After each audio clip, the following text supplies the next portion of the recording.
4 வருஷத்துக்கு முன்னாடி பட்டிக்காட்டான் கௌதமா இருந்தேன். இன்னைக்கு தாய்லாந்து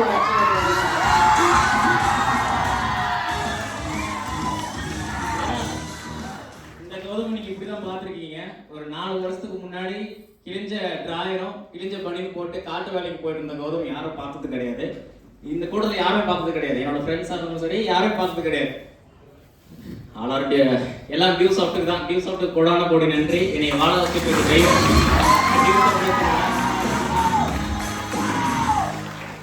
இந்த இடத்துக்கு நிக்கிறதுக்கு ஒரு சில பேருக்கு நன்றி சொல்லணும். இந்த கஷ்டத்துல இருந்து மீண்டு வரதுக்கு தான் ஒரு கடவுள் வாய்ப்பு கொடுப்பாருன்னு சொல்லுவாங்க இல்லையா. எதுக்கு எல்லாம் கோயிலுக்கு போறோம், நம்ம ஒரு மன வருத்தம் அப்படின்னா கஷ்டத்துல இருந்து மீண்டு வர முடியும், கஷ்டத்துல நம்மளை கடவுள் காப்பாத்துவாரு அப்படின்ட்டு. Yes or no?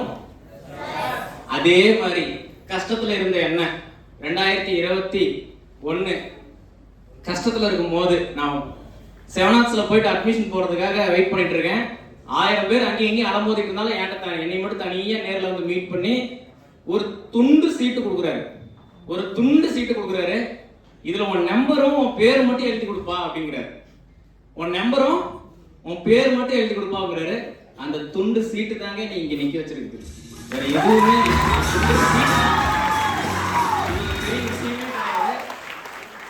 அந்த துண்டு சீட்டு எனக்கு கிடைச்சது. இப்ப உங்க கையில இருக்க சீட்ல நான் இப்ப இருக்கேன். அந்த இடத்துல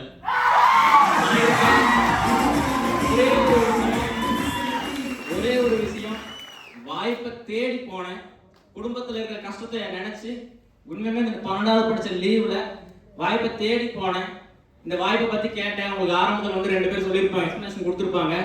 கேட்டேன், புரிஞ்சுதோ புரியலையோ எனக்கு இந்த கூட்டம், அந்த போட்டு சூட்டு, இந்த கம்பெனியில கொடுக்குற எக்ஸைட்மெண்ட், ஜோஸ் இதெல்லாம் பார்த்தோன்னே என்ன இருந்தாலும் பரவாயில்ல, இந்த கம்பெனியில முதல்ல சேர்றதான் முதல் வேலையா இருக்கணும். ஜாயின் பண்றோம், அவ்வளவுதான். ஜாயின் பண்ணதுக்கு அப்புறம் மற்றதெல்லாம் பார்த்துக்கலாம் அப்படின்ட்டு ஜாயின் பண்றேன்.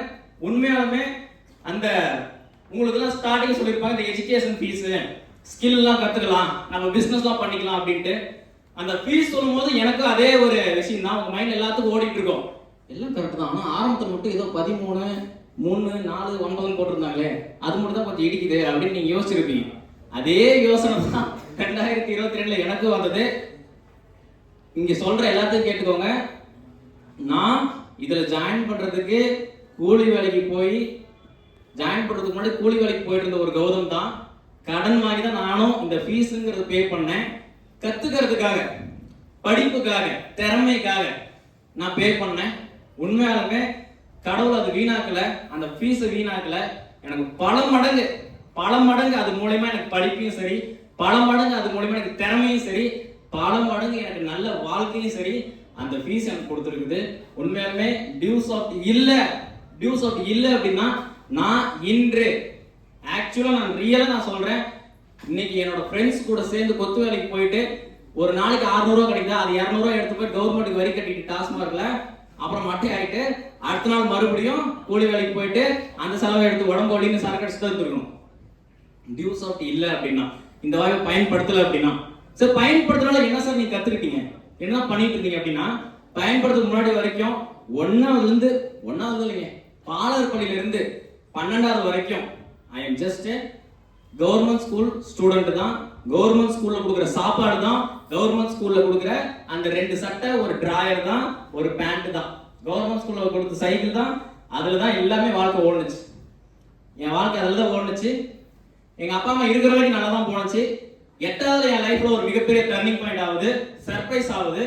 என்ன அப்படின்னா, திடீர்னு எங்க அண்ணா என்னைய ஸ்கூல்ல இருந்து தரத்துல இழுத்துட்டு போயிட்டு எங்க வீட்டுக்கிட்ட விடுறான். வீட்டுல பார்த்தா பெரிய பந்தலா இருக்குது, நிறைய கூட்டமா இருக்குது, எல்லாம் ஜெயிச்சு அழுதுட்டு இருக்கிறாங்க. சரி நம்ம பாட்டி தான் மண்டையை போட்டு சேர்த்து அப்படின்னு நான் நினைச்சேன். கடைசியா பார்த்தா எங்க அப்பா இறந்தாங்கன்னு என்ன சர்ப்ரைஸா காலை சொல்றாங்க. அது எங்க அண்ணா சொல்லல, ஏன்னா என்னோட அண்ணனோட ஃப்ரெண்டு சொல்றாங்க உங்க அப்பா இறந்துட்டாரா அப்படின்ட்டு. அந்த வயசுல நீங்க இறக்குறா என்னன்னு கூட தெரியாதுங்க. அப்புறம் நாள் போக தான் நமக்கு நம்ம அப்பா இதுக்கப்புறம் நம்ம கூட டிராவல் பண்ண மாட்டாராடுது, நம்ம வாழ்க்கையை நாம தான் பார்க்கணும் அப்படின்ட்டு கிடைக்கிற வேலை காலையில் பூ எடுக்கிறது, களை வெட்டுறது, பாரு போடுறது, தண்ணி கட்டுறது, சோளம் ஒடிக்கிறது, நெல் அறுவடை பண்றது, எல்லா வேலையும் செஞ்சிருக்கேன். 120 ரூபா கூலிக்காக, 120 ரூபாய் 160 ரூபாய் கூலிக்காக எல்லா வேலையுமே செஞ்சிருக்கேன். அப்படி செஞ்சு ஸ்கூலோட வீட்டுல கொடுப்பேன். கவர்மெண்ட் ஸ்கூல் போயிட்டு வந்து சாயந்தரத்துக்கு மேல மாட்டு சாணி அல்றது, பால் பீசுறது, மாட்டு வேலை பார்க்கறது, காட்டு வேலை பார்க்கறது, இப்படிதான் வாழ்க்கை போயிட்டு இருந்தது. இப்படிதான் வாழ்க்கை போயிட்டு இருந்தது. கரெக்டா நான் டியூஸ் ஆஃப் வாய்ப்பு எனக்கு கிடைக்குது. நான் கஷ்டப்பட்டு அந்த பேமெண்ட் ரெடி பண்ணி ஜாயின் பண்றேன். ஜாயின் பண்றதுக்கான ஒரே காரணம் என்னன்னா, எங்க அம்மாவை நல்லா பார்த்துக்கணும். அவ்வளவுதான். எங்க அம்மாவை நல்லா பார்த்துக்கணும். எங்க அப்பா இல்லாத குறைய இந்த குடும்பத்துல ஆம்பளை இல்லடா அப்படின்னு கலாச்ச ஒரு குடும்பத்தை எப்படி கொண்டு வந்துட்டாண்டா அப்படின்னு கொண்டு வரணும்னு தான் நினைச்சேன். 1.5 வருஷம் நல்லா லைஃப் போயிடுச்சு. நல்லா ஒர்க் பண்ணேன். இப்போ எனக்கு முன்னாடி கோவா டூர் அச்சீவ்ஸ்லாம் சொல்லியிருப்பாங்க. எனக்கும் கோவா வின் பண்ணுறதுக்கு ஒரு வாய்ப்பு கிடைச்சது. அங்கே போயிட்டு பணக்காரங்க வாழ்ற லைஃப்பை எனக்கு ஒரு வாரம் ப்ராக்டிக்கலா எப்படி இப்படிதான் பணக்காரங்க வாழ்றாங்க அப்படின்னு வாழ வச்சாங்க டியூஸ் ஆஃப்ல. இதோட ஒரு டைம் நம்ம ஆசையை பார்த்தாச்சுல. நம்ம வீட்டுல வந்து பாயில படுத்திருப்போம், மேல கடன்னு ஃபேன் ஓடிட்டு இருக்கோம், காதுல வண்டு கோயின்னு அடிச்சுட்டு இருக்கோம், கொசு அடிச்சுட்டு இருக்கோம், சப்டாட்னா அடிச்சுட்டு இருப்போம், தூக்கமே வராது.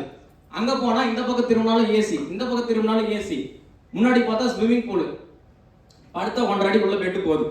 அந்த அளவுக்கு லக்ஸரி வீடு. ஆசையை காட்டிட்டாங்க. ஜெயிக்கணுங்கிற இன்னும் வெறி அதிகமாயிடுச்சு.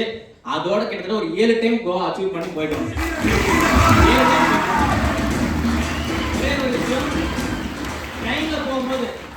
ட்ரெயின்ல போகும்போதும் படுத்துக்கிட்டே போனாங்க. என்ன ஆச்சுன்னா ட்ரெயினை தூக்கி போட்டுச்சு. இந்த ஒவ்வொரு டைம் அது கரெக்டாக தூக்கி போட்டுச்சு. சார்ட்ட கேட்டேன், சார் ஃப்ளைட்ல போறதுக்கு இது வாய்ப்பு இருக்கா சார் அப்படின்னு கேட்டேன். போயிடலாமேப்பா அப்படின்னாரு.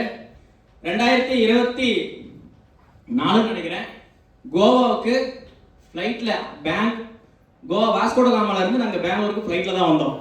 உண்மையாலுமே நான் வந்து சின்ன ஒரு 10வது 11வது படிக்கிற வயசுல பணியார சாப்பிட்டு மல்லாக்க பார்த்தா அங்கே ஒன்று போ. என்னது கேட்டால் எங்கள் அண்ணா ஒன்று சொல்லுவாங்க ஜெட்டு, எங்கள் அம்மா ஒன்று சொல்லுவாங்க அது வந்து ராக்கெட்டு, அப்புறம் நான் சொல்லுவேன் சேட்டலைட்டு விண்வெளிக்கு போயிட்டு இருக்கு அப்படின்னு. அப்போ எத்தனை பேர் நான் போகும்போது பார்த்துருப்பாங்க. நான் போகும்போது நைட்டில் போகும்போது அது ஃப்ளைட்டு, அது சேட்டலைட்டு, அது ஜெட்டு அப்படின்னு சொல்லியிருப்பாங்க. நல்லா போனது. எப்படியாவது எங்கள் அம்மாவுக்கு ஒரு பட்டு சாரி எடுத்து கொடுக்கணும் அப்படின்னு நான் ரொம்ப ஆசைப்பட்டேன்.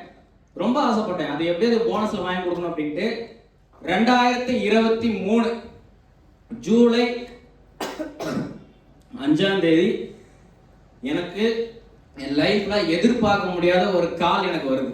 மொபைல்ல எனக்கு ஒரு கால் வருது. அந்த காலில் நான் இப்போ கோவாவில் இருக்கேன். அந்த கால் என்ன வருதுன்னா, எடுத்து என் சொந்தக்காரங்க பேசுறாங்க. ஒரு பதட்டமாகவே பேசுறாங்க. எங்கடா இருக்கு கேட்குறாங்க. ஏன் என்னாச்சு சொல்லுங்க, நான் இங்கே தான் வெளியே வந்திருக்கேன், கோவா வரைக்கும் வந்திருக்கேன் அப்படின்னு. அவங்க சொன்னாங்க, உங்க அம்மா எலிபேஸ்ட் சாப்பிட்டாங்களா? உங்களோட அம்மா எலிபேஸ்ட் சாப்பிட்டாங்க. சாப்பிட்டு உடனே எங்க அம்மா சொல்லல, ஒரு 2 நாள் உடம்புல ஃபுல்லா பாய்ச்சதுக்கு அப்புறம் தான் தலை சுத்தி சொல்லியிருக்காங்க. அது சொன்ன விஷயமும் பார்த்தா இன்னும் வரைக்குமே எனக்கு கண்கலக்கிற விஷயம் அதுதான். சாப்பிட்டாங்க, உடம்புல நல்லா அவங்க பாட்டுக்கு சாப்பிட்டு அவங்க பாட்டுக்கு வேலையை பார்த்துட்டு இருக்காங்க. 2வது நாள் அவங்களுக்கு வந்து தலை சுத்த ஆரம்பிச்சிருச்சு. ஓடி வந்து பக்கத்து வீட்டுக்கு வந்து கத்திருக்கிறாங்க. ஏன் கத்துற அப்படின்னு கேட்கும்போது, கௌதமுக்கு ஒரு ஃபோன் அடிங்க அப்படின்னு சொன்னாங்க. ஏன் அப்படின்னா, எலிபேஸ் சாப்பிட்டேன், என் உடம்புல ஒரு மாதிரி ஆயிடுச்சு, கடைசியாக ஒரு தடவை அவன்கிட்ட பேசிக்கிறேன் அப்படின்னாங்க. அந்த கடைசியாக ஒரு பேசுகிற கூட எங்கள் அம்மா அது கொடுத்து வைக்கல. கடைசியாக அவன் ஹாஸ்பிட்டல் தான் போய் பார்த்தேன், எங்கள் அம்மாவை பார்த்தேன். டாக்டர் கவர்மெண்ட் ஹாஸ்பிட்டலில் போய் பார்த்தோம். ஒரு நாள் கழிச்சு அவங்க என்ன சொல்கிறாங்கன்னா, படத்தில் வர மாதிரி எனக்கு தனியாக கூப்பிட்டாங்க, இதுக்கப்புறம் உங்கள் அம்மாவை காப்பாற்ற முடியாது, எல்லாம் ஒவ்வொரு உறுப்பாக பாதிச்சிருச்சு, எல்லாம் இதுக்கப்புறம் காப்பாற்ற முடியாது உங்கள் அம்மாவை அப்படின்றாங்க. என்ன பண்ணுறது ஏது பண்ணுறதுன்னு தெரியல. சப்போர்ட்டுக்கும் ஆள் இல்லை. நான் எங்கள் அண்ணா எங்கள் அம்மா மட்டும்தான். சப்போர்ட்டுக்கு ஆள் இல்லை. கூட்டிகிட்டு வரோம். ஸோ இந்த ரிலேட்டிவ்ஸ்லாம் ஒரு வாரம் சொன்னாங்க, கௌதம் ஒரு 70,000 ரெடி பண்ணிக்கோ, ஒரு 50,000 ரெடி பண்ணிக்கோ, 50,000 எவன் காசு கொடுக்குறது அப்படின்னாங்க. எங்களுக்கு எதுவும் பண்ணுறது இல்லை, எங்களுக்கு சப்போர்ட்டுக்கு யாருமே இல்லை. ஆடு மாடு எல்லாம் விற்று ப்ராப்ளத்தை சால்வ் பண்ணுறோம். அப்புறம் எங்கள் சீனியர் எங்கள் வீட்டுக்கு வராங்க. சீனியர்ஸ்லாம் இந்த வீட்டுக்கு வந்து ஒரு டைலாக் சொல்கிறாங்க. அந்த டைலாக் தான் இன்றைக்குமே மைண்டில் ஓடுது. உன் வாழ்க்கையில் இழக்கக்கூடாது எல்லாமே இழந்துட்டேன், உன் வாழ்க்கையில் இழக்கக்கூடாது எல்லாமே இழந்துட்டேன், இதுக்கப்புறம் நீ அடைய வேண்டியது மட்டும்தான் எல்லாமே இருக்குது அப்படின்னாங்க. அந்த ஒரு எண்ணத்தில் எங்கள் அம்மா இறந்து 7வது நாள் நான் மறுபடியும் ஆஃபீஸ் வந்து நான் என்ன பண்ணணும்னு கேட்டேன். வா ஒர்க் பண்ணலாம் அப்படின்னாங்க. கண்டினியூவாக ஒர்க் பண்ணேன். 2nd ப்ரமோஷன் வாங்கினேன். மறுபடியும் தொடர்ந்து ஒர்க் பண்ணேன். 3வது ப்ரமோஷன் வாங்கினேன். தொடர்ந்து ஒர்க் பண்ணதுக்கான காரணம் என்ன அப்படின்னா, எங்கள் அம்மாவுக்கு நான் சேரீனால வாங்கி தர முடியல, இருந்தாலும் இன்னைக்கு நான் ஃபாரின் போகணுங்கிறது எங்கள் அம்மா சின்ன வயசுலேருந்து ஆசை. ஃபாரின் போகணுங்கிறது சின்ன வயசுலேருந்து ஒரு ஆசை. எங்கே இருந்தாலும் எங்கள் அம்மா எனக்கு பார்த்துட்டு இருப்பாங்க. இந்த ஃபாரின் எங்கள் அம்மாவுக்கு நான் டெடிகேட் பண்ணுறேன். அம்மாவுக்கு நான் டெடிகேட் பண்ணுறேன்.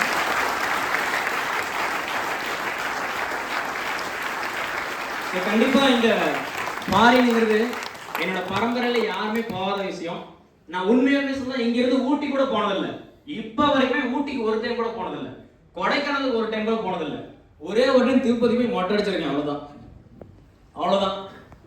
ஸ்டார்டிங்கில் நான் இந்த டியூஸ் அவுட்ல ஆரம்பிக்கும் போது என் ஃப்ரெண்ட்ஸ்லாம் அவங்க சொன்னாங்க, கலாய்ச்சாங்க. டேய் வர்றா, கம்பெனியோட எம்டி வரான், வர்றான், நாளைக்கு கோட் சூட்டு போட்டு வர்றான், இவன் பெரிய ஆளாக இருக்கிறான், ஓனர் வரான் பாடுறா, நாளைக்கு போடுற ஃப்ளைட்டில் போவானா, ஏதோ ஊட்டிட்டு இருக்கிறான்டா அப்படின்னாங்க. என் ஃப்ரெண்டு கிட்ட பாஸ்போர்ட் எடுத்துட்டேன் அப்படின்னு அவனுக்கு தெரிஞ்சுதுன்னு வச்சுக்கோங்களேன். ஒரு ஃப்ரெண்டு பாஸ்போர்ட் எடுத்துட்டா அப்படின்னு சொல்றேன். பாஸ்போர்ட் எடுத்தா அவனுக்கு என்ன தெரியுமா, பாஸ்போர்ட் எடுத்துட்டா எல்லா ஃபாரினுக்கும் ஃப்ரீயா போட மாட்டுது, அது வந்து எல்லா ஃபாரினுக்கும் இது காட்டினா ஃப்ரீயா போய்க்கலாம் மாட்டுது அப்படின்னு நினைச்சிட்டு இருக்கான்.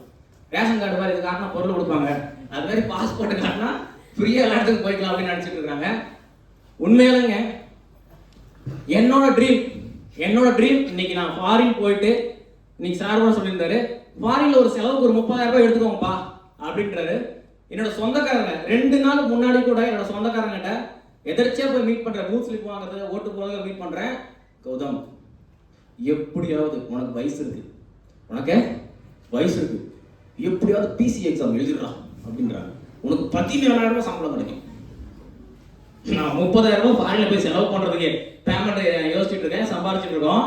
இவங்க 17,000 ரூபாய் சம்பளத்துக்கு இன்னும் என்னைய மோட்டிவேட் பண்றாங்க.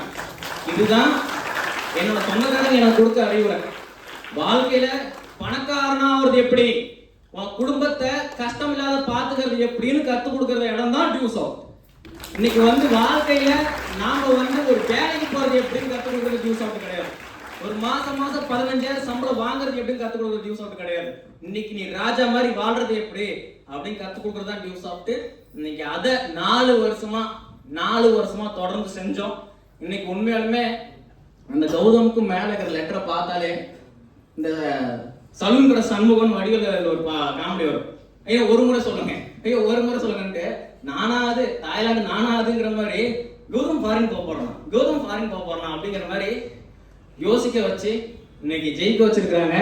இந்த இடத்துல நான் இருக்கிறதுக்கு காரணம் என்னோட சீனியர் லீடர்ஸ் மட்டும்தான். Respected mister Ranjith sir, Vishnu sir, my mentor mister Yudhishthir sir, and royal creation captain mister Karthik sir. So and என்னோட 21 வயசு வரைக்குமே, நான் சின்ன வயசுல இருந்து 21 வயசு வரைக்குமே நான் பார்த்து வளர்ந்தவங்க யார் அப்படின்னா, ஒன்னு எங்க அம்மா, எங்க அப்பா, எங்க அண்ணா. அடுத்து யாருன்னா என்னோட biggest role model, inspiration, fire ஆகும் அப்படின்னா Vijay sir, actor Vijay sir. அவர் அதாவது ஒரு அஜித் ஃபேன் இருந்தா மோட்டிவேட் பண்ணி அவனை கன்வின்ஸ் பண்ணி விஜய் ஃபேனா மாத்திடுவேன். அந்த அளவுக்கு நான் வந்து ஒரு விஜய் வெறினா இருந்தேன்.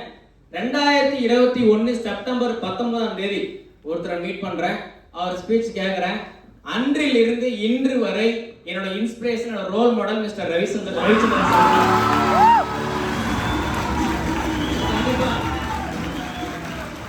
அவர் ஸ்டார்டிங்ல பார்க்கும்போது ஸ்விஃப்ட் கார்ல இருந்தாரு. இன்னைக்கு வெளியே ஒரு 3/4 கோடி கார்ல வந்திருக்காரு, BMW கார்ல வந்திருக்காரு. எல்லாருமே ஜெயிக்க வைக்கணுங்கிற ஒரு எண்ணத்துல நாங்க ஓடிட்டு இருக்காங்க. கண்டிப்பா இந்த வருஷம் எண்டுக்குள்ள சார் என்னோட கமிட்மெண்ட் சார், கண்டிப்பா கார் 100% கம்ப்ளீட்டா என்னோட டிப்ளமேட் கம்ப்ளீட் பண்ணிட்டு வித் காரோட டெலிவரி பண்ணிருப்பேன். எந்த ஒரு மாற்றமும் இல்ல.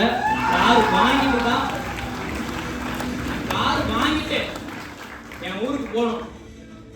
என் ஊர்ல என் வீட்டுக்கு பைக்ல போனாலே குளிச்சுட்டு இருந்தா கூட வெளியே வந்து பார்ப்பாங்க, யாரு இது அப்படின்னு பார்ப்பாங்க. சின்ன சத்தம் கேட்டா கூட யார் அது, ஜன்னல் எட்டி ஒரு திறந்து வைத்த பார்ப்பான், கதவை திறந்து வைத்தான் பார்ப்பான், பாத்ரூம் திறந்து வைத்த பார்ப்பான், மொட்டை மடையில ஒரு தட்டி பார்ப்பான். நிஜமாமே சின்ன சத்தம் கூட கேட்டா கூட. இப்ப கார்ல போவேன், என் சொந்தக்காரன் கலாச்சிட்டான். அப்பா அம்மா இல்லாத பையன் உருப்படமா போறான், ஆம்பளை இல்லாத வீடு அரை வீடு, இவன் உருப்பட மாட்டான் அப்படின்னு எத்தனை பேர் என்னை கலாச்சிருக்காங்க, கேவலமா பேசிருக்கிறாங்க.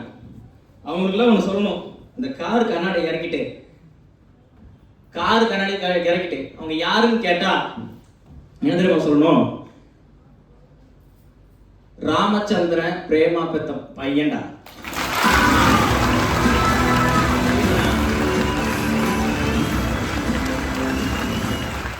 உருப்பட மாட்டேன்னு சொன்னால முன்னாடி தான் நிக்கிறேன், இப்ப என்ன சொல்ற அப்படின்னு நான் கேட்கணும்.